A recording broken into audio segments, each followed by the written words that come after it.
Crimson Rivers. Chapter 1, Misfortune. The 84th annual reaping is supposed to be Regulus's last. He's 25 and he'll be 26 before the next, which means he'll age out. His birthday takes place 2 days before the reaping each year, so he has a rather fortunate stroke of luck in that regard. James Potter doesn't, as it turns out. He's only 2 months away from 26, and if only he was born just a few months earlier, he could have escaped his fate. His name is the first that's called, and Regulus can't stop himself from looking through the crowd to watch James slowly push out into the open. His parents are quietly weeping. A lump forms in Regulus's throat as he drags his gaze from James to the stage, where Sirius is already standing, his jaw clenched as he nods at James when he climbs the steps up. There is no doubt in Regulus's mind that Sirius is going to do everything in his power to make sure James survives the arena. He'll beg, borrow, and steal. He'll teach James everything he needs to know. He'll be the best mentor their district has ever seen. And he'll get his best friend home. Whoever the other tribute turns out to be, Regulus preemptively feels sorry for them, because there is no life Sirius will put above James's. Regulus Black. That's the second time Regulus has heard his name called at a reaping, and here he was, daring to think he was lucky. The first time he heard it, he was 15, only just, and he'd felt his whole body go cold as soon as he did.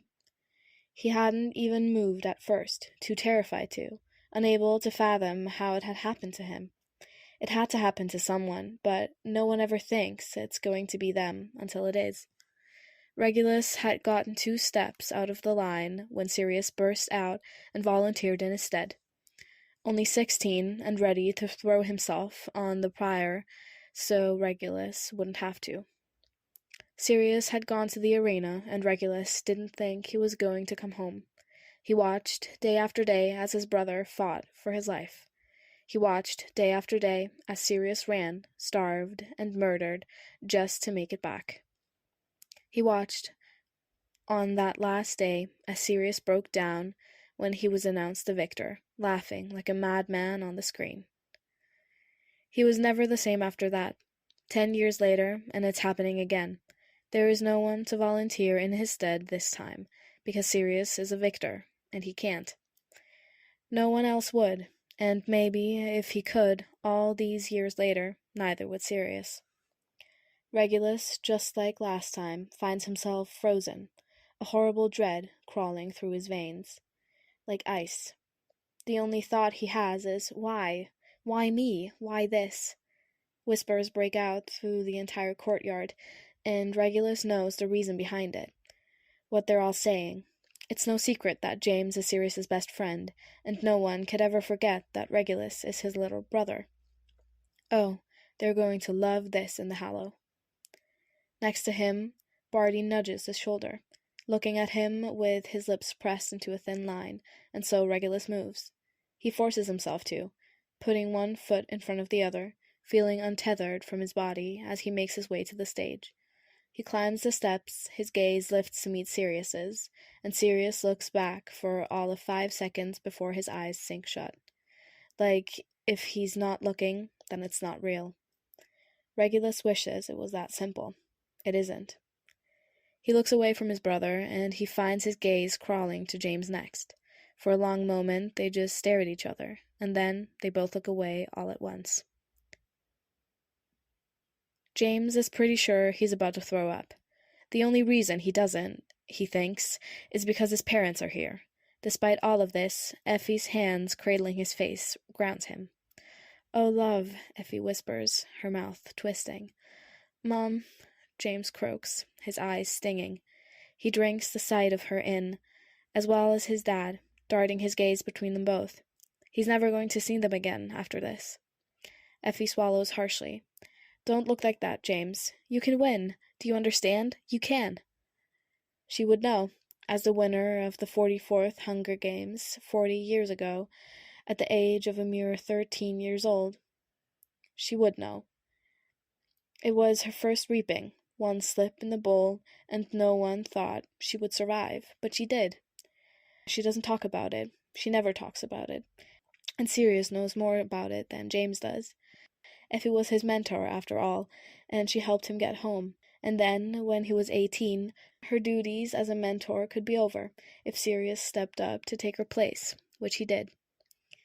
James has lived in the Victor's village his entire life, and Sirius has been his best friend since he was 11, when he snuck over the wall behind the village and tumbled down an incline right into Sirius.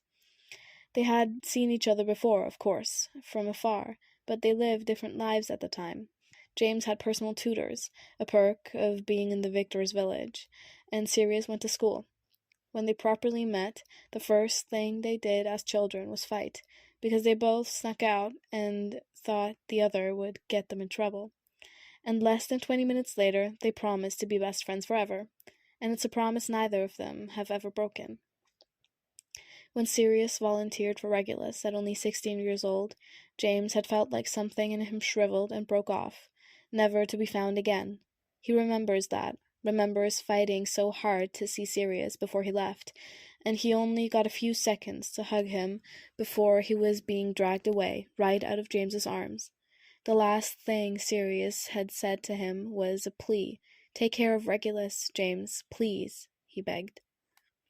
James tried to, but Regulus was a hard person to take care of then at 15, and still is at 25, James presumes. He's not sure what it is, but Regulus stopped liking him at 15. James didn't need him to like him, not to look after him, but Regulus dodged him at every turn. He took care of himself, mostly, no matter how much James tried. Really, there was only so much James could do. The only time Regulus didn't avoid him was the days they gathered together in the courtyard to watch Sirius in the arena. Just once, James remembers that Regulus had reached out to grab his hand, clinging to it as they both watched Sirius get attacked, then brutally murder his attacker. When Sirius and his family moved to the Victor's village after he returned from the arena, 16 years old, with war in his bones and ghosts in his eyes, James was the one who took care of him. Certainly not his parents, who have only ever been neglectful and abusive. Regulus, well, he couldn't take care of Sirius. It wasn't that simple.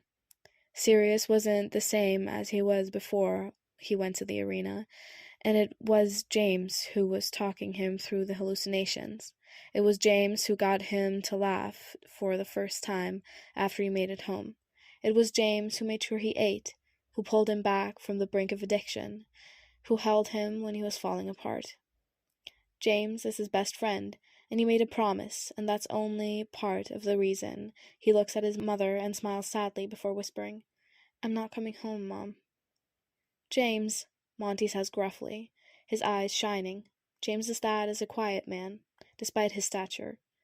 A gentle giant, Effie has always called him, when she's not calling him Flea to tease him, purely for the irony. Fleas are tiny, Fleeman Potter is the opposite. He's a simple man, overall, a homebody and a scholar, happy to be with his family, a loving husband, and the best dad James could ask for. He looks heartbroken. "Son, don't say that. If you fight—" "I'll fight," James cuts in quietly. "I will fight. But when it's the end, and it's me and him, I won't fight him." Effie's eyes sink shut, her lips trembling before she tucks them in and ducks her head. She slides her hands from his cheek to grip his shoulders, squeezing them. A horrible sound escapes her throat, and she sounds broken as she whispers, "Please." "I'm sorry," James breathes out, swallowing harshly. Monty looks away, his jaw working as his tears fall. A shuddering breath leaves Effie, and she lifts her head to stare at him, her face sagging with sadness. James tries for a smile, but it trembles on his face. "Mom, Dad, I'm sorry. I can't do it. I won't do that to Sirius. I'm going to make sure Regulus gets out. That's what I'm going to be fighting to do." "There are countless ways to die in the arena, James," Effie says hoarsely. "You want to fight to get Regulus out? Fine. But if he doesn't make it, if something happens, you fight with everything you have in you to get home. Do you understand? Your heart, You have such a big heart, so full of love, and I never want you to lose that. But in there, you can't let that get in the way of your survival." James nods tentatively. "All right, Mom, all right. But that's not going to happen, because I'm getting him out, even if it kills me." He pauses, then cracks a weak smile. "Well, it will kill me, actually. So, really, James, don't make jokes right now," Monty cuts in. "This is how I want you to remember me," James whispers, and they stare at him, stricken.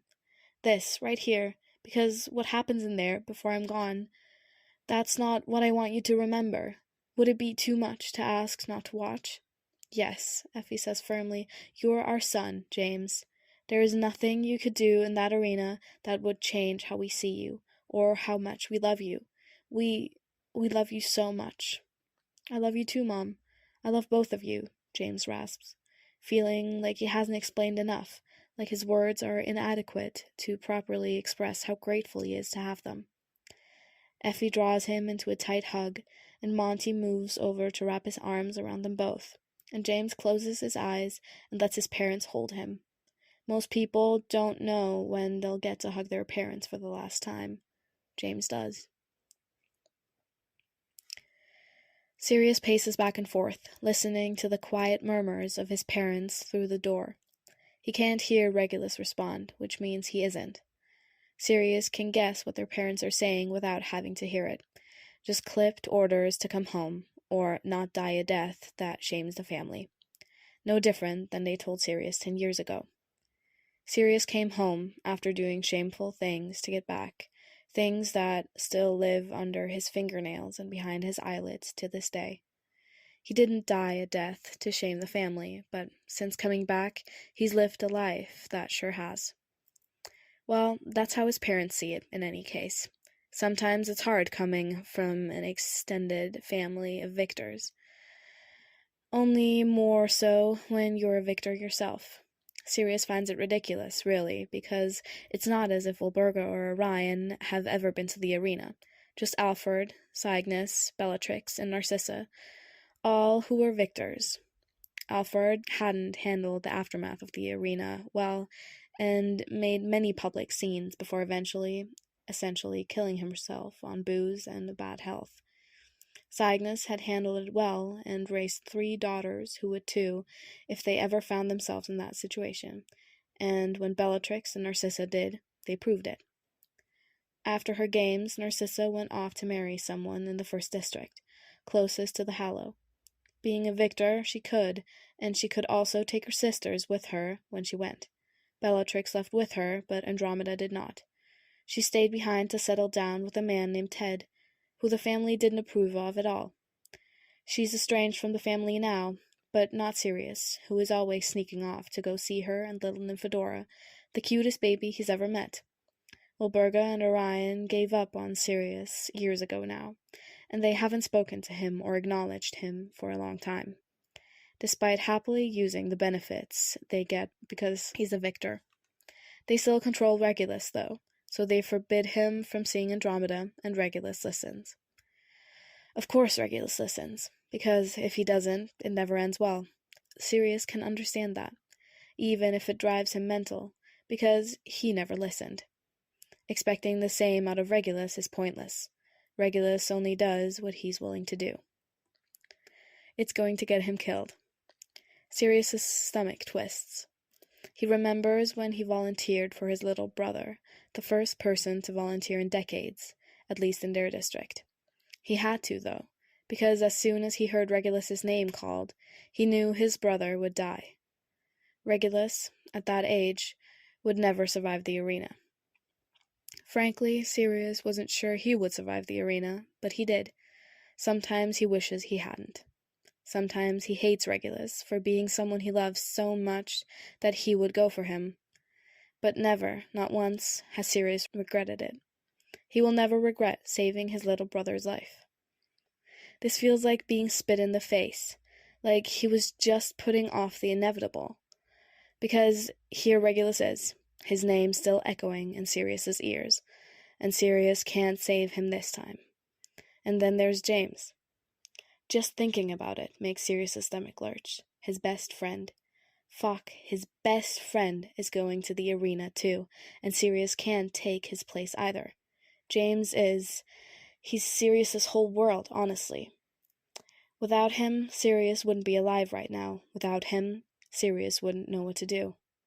James is going into the arena with Regulus. How is that fair? What does Sirius even do with that? It makes him want to scream, to bang against the walls of some inner enclosure, to collide his fist into whatever is closest until his mind is quiet. He can't do it. He can't. He doesn't know how he's going to do this. He doesn't have a fucking choice. Sirius is meant to train them, to prepare them, to teach them. He's meant to give them every trick, tip, and tool to survive, then watch them go face down death. Sirius has never brought a tribute home, not once in the last 8 years, and now his little brother and best friend are going to be looking to him for help. He doesn't know how to tell them that there's no help for them, that really, at the end of the day, it comes down to a person's desperate need to survive. He can put weapons in their hands, teach them how to keep from dying of dehydration or starvation, make them memorize poisonous plants, and give them the general do's and don'ts to better their chances. But the truth is, they'll only survive if they want to badly enough. Sirius won this game by strangling a man to death with his bare hands. Not his first kill, or even his most gruesome, but he was starved out of his mind, halfway dead from dehydration, and bleeding out. The man had a knife, and Sirius had a stab wound. The man had the upper hand, and Sirius had the will to survive. The man should have lived, and Sirius made sure he didn't. It's strange, because Sirius thinks, and has always thought since winning, that dying in the arena is a kindness, really. But that was before people he loved became tributes. Maybe it's selfish, because whether it's a kindness or not, he wants them both to survive anyway. And they can't. Not both. This is like trying to ask Sirius to choose between his heart and his lungs. The heart stops beating if the lungs won't work, and the lungs won't work if the heart stops beating. They have to coexist. He can't survive the loss of either. The door opens as Volpurga and Orion step out, and they both pause to look at him for a moment as he wrenches to a halt. All his mother says is an order. Bring him home. With that, and nothing else, they leave. Taking a deep breath, Sirius moves forward and slips through the door, his heart clenching when he sees Regulus. He looks so small, despite being 25, but maybe that's because Sirius is looking at him and seeing him as he was when he was only 15. Just his little brother, always his little brother. They don't talk the way they used to. They're too different, and at the same time too much alike. Sirius has been through too much, and Regulus has distanced himself. Regulus is still in that house with their overbearing parents, and maybe they don't beat either of them now that they're older, but that doesn't mean their parenting has improved. Sirius hasn't been back home since he was 16, since he properly left and moved in with the Potters just up the street. He'd asked Regulus to come with him once. Regulus refused. "I have the worst luck," Regulus declares dryly, and Sirius stares at him for a long moment before huffing out a weak laugh and shutting the door. To anyone else, Regulus would likely look unruffled, just vaguely annoyed, but Sirius can see the fear flickering dimly in his eyes. He's trying to cover it, but Sirius has seen too much of that in his life to miss it now, no matter how distant they are. I mean, I'm literally the only person in the world who has been reaped twice. Yeah, that's just shit, Sirius admits. He leans back against the door and lets his head hit it with a dull thunk. Silence falls between them, heavy and thick. Sirius remembers when it was him as a tribute. Regulus had waited until they were alone before holding on to him and crying, begging him not to go, begging him to come back. Sirius remembers when he did come back, and everything felt warped. The entire world, and he thinks Regulus may have hugged him again when he returned, but he can't remember that. His memories are like a kaleidoscope, just fractured light, sometimes impossible to make out, and always shifting. The memories set before the arena are faint, and they feel like something directly from another life. The memories set right after the arena, even a year after, are like wisps. He can barely make them out, and he doesn't even know what's there. That's an entire year of his life, at least, and he can't even recall. If not for James, he likely would have lived that way forever. The thing is, Sirius went into the arena and fought so hard to come home, completely unaware of what he would be bringing back with him when he did. You bring pieces of the arena with you if you live long enough to get out, and those pieces still stay with Sirius to this day. James or Regulus will understand that if they survive. One or the other, but it can't be both. Sirius doesn't know how he's supposed to live with that. Have you been to see James? Regulus murmurs. He's with his parents, Sirius replies, blinking at some fixed point over Regulus's shoulder. I wanted to give them time. Regulus scoffs. So you came to me first. What an honor. Don't, Sirius says firmly, snapping his gaze to Regulus, meeting his eyes. Don't do that, Regulus. Your resentment, your bitterness, whatever it is, that can't matter anymore. Do you understand? There's no space for anything else but your will to survive. Listen to me. No, shut up. Regulus's mouth snapped shut from where he started to speak. To protest, no doubt. But Sirius has never been more serious in his fucking life.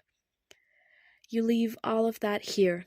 Anything that could make you falter, that could get in the way of your survival. You let it go right here and now. It can't exist in the games. The games haven't started yet, Regulus whispers. The games started the moment your name was called, and they don't end until you're dead, Sirius corrects bluntly. Do you think I'm going to die? Regulus asks. Sirius's breath catches, his heart clenching violently in his chest at the mere thought. Regulus holds his gaze steadily, waiting, and Sirius doesn't know. He doesn't know if his little brother is going to die. He doesn't know if his best friend is going to die. He doesn't know how he's going to try to help them survive. Knowing only one will. Exhaling shakily, Sirius can only say, You have a 1 in 24 chance, Regulus. Your best friend is one of those 24, Regulus reminds him. Are you going to ask me not to kill him? He waits again, but Sirius doesn't know how to answer that. He doesn't know what he's doing. Because I will, if I have to. I'm not going to spare his life and sacrifice my own just because he matters to you. I might not go out of my way to kill him, but if that's what it comes to, Sirius, I won't hesitate. And if it were anyone else other than James, Sirius would be relieved to hear that, to know that Regulus plans to fight to survive. But it is James, so Sirius's lungs feel like they're being squeezed, and dread sinks down his stomach like lead. Are you planning on coming home, Reggie?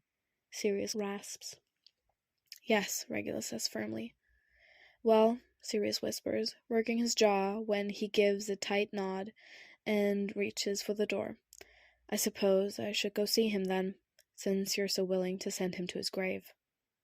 Are you willing to send me to mine for him? Regulus retorts sharply, a muscle in his cheek twitching as he clenches his jaw. His eyes are cold. They always are these days.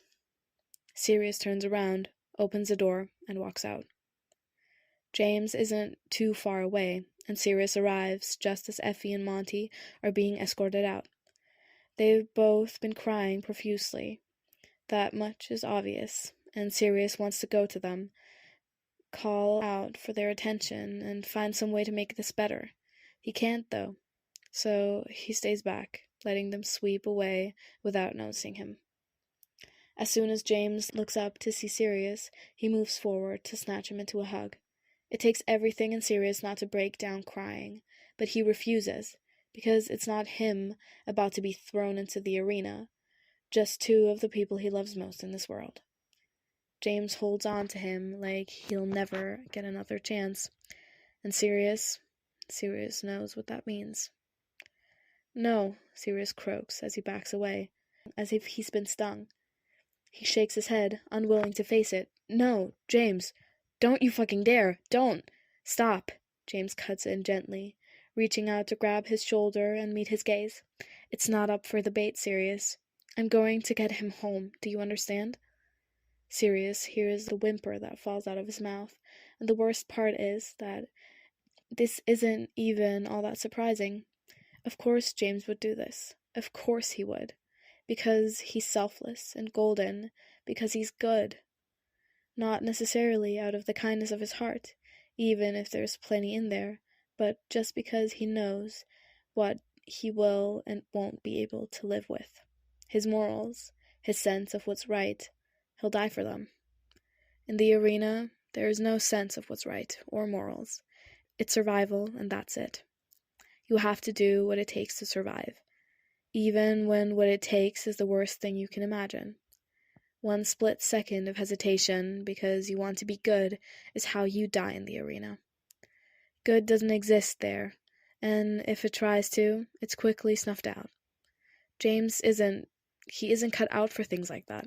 He's bright and loving, despite this shithole of a world, and he cares about things and people more than anyone Sirius has ever known. That's going to get him killed. Helplessly, Sirius thinks about the difference between James and Regulus. How one didn't hesitate to tell him that he wouldn't sacrifice himself, while the other didn't hesitate to tell him the exact opposite. Sirius can't stomach it. James, Sirius croaks out. I said it wasn't a debate, and don't. James takes a deep breath and then slowly lets it out. He's your little brother. You're my best friend. Exactly. It's one of the reasons I've made this decision. Sirius flinches. You can't. I said one, James interrupts, holding his gaze. Just one among many, Sirius. This isn't on you, all right? And we're not going to talk about it. You're going to get me ready, and I'm going to go in there and get Regulus home, and that's it. Don't for a second think I'll regret this.